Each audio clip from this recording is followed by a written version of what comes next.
Question भी इसी type का क्वेश्चन है, मगर थोड़ा सा डिफरेंट क्वेश्चन है। इसमें बोला है D is a 3 digit number, D एक 3 डिजिट का नंबर है, such that ratio of the number to the sum of its digits is least. भाई मैं डी एक 3 डिजिट का नंबर था, जिसको मैं मान लेता हूं कि कोई भी एक्स वाई और जेड 3 डिजिट का नंबर बोला हुआ है मुझे, ठीक है। What is the difference between the digits at the 100 place and the digits at the unit place of D? भाई D क्या है, 3 डिजिट का नंबर है, such that ratio of the number क्या होगा, to ratio of the number क्या है, x y z था, to the sum of its digit, sum of digit क्या है, x plus y plus z, is least होना चाहिए, लीस्ट यानी कि सबसे कम होना चाहिए, ठीक है। तो भाई ऐसा क्या नंबर रहेगा जिसके अंदर, देखो थोड़ा टिपिकल क्वेश्चन था, नो डाउट पेपर के अंदर ऐसा क्वेश्चन आता है तो आप छोड़ने की सोचते हो, मगर स्टिल ये डुएबल क्वेश्चन था, थोड़ा सा देखते। देखो इसको, इसके रेशियो को लिस्ट बनाना है, लिस्ट मतलब सबसे कम होना चाहिए।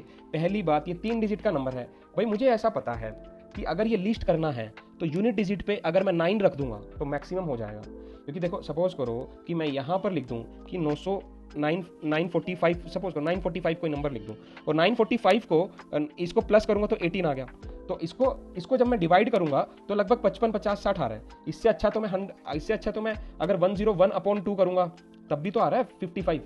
101 है और इनका सम क्या है, 1 + 1 का सम क्या है 2, तो 101/2 क्या होता है 55.5। तो भाई मुझे ये पता था कि अगर मैं ये जो टर्म है यूनिट डिजिट मुझे लो रखने वाली है, तभी तो ये लिस्ट आएगा ना, वरना अगर ये 900 बन जाएगा, एक मैं करूँ 100 को डिवाइड, मतलब 199 को, अगर मैं सपोज करो इसी वे में 199 ले लेता, इन दोनों का सम क्या रहेगा 199, 1 + 9 + 9 का नीचे क्या लिखूँ, 9 दूनी 18 और 1 19, भाई कट गया, तो 1 रहा और 0 लिखा पॉइंट, तो 10.4 समथिंग आएगा, ठीक है। तो आप समझ रहे हो कि यूनिट डिजिट मेरी कम रखनी है मुझे। अगर मान लो मैं एग्जांपल लेके देखूं 101/2 क्या होगा, 1 + 1 का 2 लिखा मैंने, तो ये आ गया 50.5, 50.5। 102 अब बढ़ रही है, 102/3 क्या होगा, 102/3 क्या रहेगा, 3 3 9, 1 और 2 हो गया, 3 चौके 12, देखो अब घट रही है, ठीक है, घट रही है। इसी वे में अगर 110/2 हो जाएगा, 110/2 क्या हो जाएगा 55, ये बढ़ रही है, देखो घट रही है बढ़ रही है। मगर इसी वे में अगर मैं 201 का देखूं, 201/3 करना पड़ेगा, तो 3 × 18 और 2 और 1 3 7 21, मतलब ये 67 के आसपास रहने वाला है। और मैं अगर 202 को देखूं, 202/4 करना पड़ेगा, तो ये क्या आ जाएगा 4 5 20, 0 50.5, ठीक है। तो आप इससे अंदाजा लगा रहे हो कि जैसे जैसे मैं नंबर को बढ़ा रहा हूं, देखो 101 से गया और यहाँ पर 201 पे गया, इसी वे में 301 पे जाऊंगा, 301/4 करूंगा, तो ये भी मेरा बढ़ के आने वाला है, क्योंकि यूनिट डिजिट क्या कर रही है, बढ़ रही है, ठीक है। तो अगर मैं इसको देखूं 4 7 28, 2 और 1 4 5, देखो पहले 101/2 किया तो 50 आ रहा था, 201/3 किया 67 आया, 301/4 किया तो 75 समथिंग आ रहा है। तो इतना तो मैं श्योर हूं कि आंसर जो है 101 से लेके 199 के बीच में लाई करने वाला है, ठीक है। और अगर मैं फर्दर मैं इनको देखूं, इसमें मैं कॉमन ऑब्जर्वेशन देखता हूं कि अगर 150/6 करूंगा तो क्या रहेगा, 6 दूनी 12, 12 और 3 और 0, 6 5 30, 25 रहने वाला है।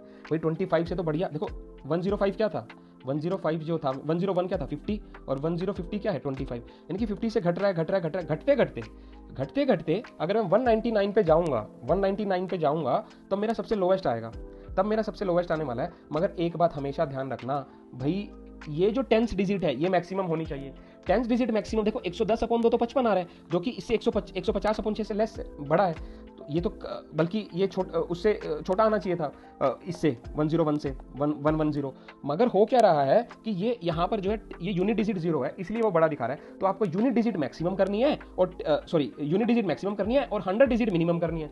तो उस वे में बेस्ट पॉसिबल वे था मेरे लिए 199 अपॉन क्या करूंगा, x + y + z क्या हो जाएगा, 9 दूनी 18 और 1 19 करूंगा, देखो हमने निकाला भी था, तो ये 10.4 समथिंग आ जाएगा। तो यही मेरा मिनिमम रहने वाला है। लिस्ट कब आएगा, 199/19 पे, ठीक है। तो आप इसको एक बेसिक ऑब्जर्वेशन था। अब ये डिफरेंस पूछ रहा है, what is the difference between the digit at the 100 place. अगर मैं 199 की बात करूं, 199 पे 100 प्लेस पे क्या है, 199 में 100 प्लेस पे क्या है 1, और यूनिट डिजिट पे क्या है 9, इसका डिफरेंस पूछा है। 9 - 1 क्या होता है 8, तो आंसर क्या आ जाएगा आपका 8 आंसर रहने वाला है, ठीक है। थोड़ा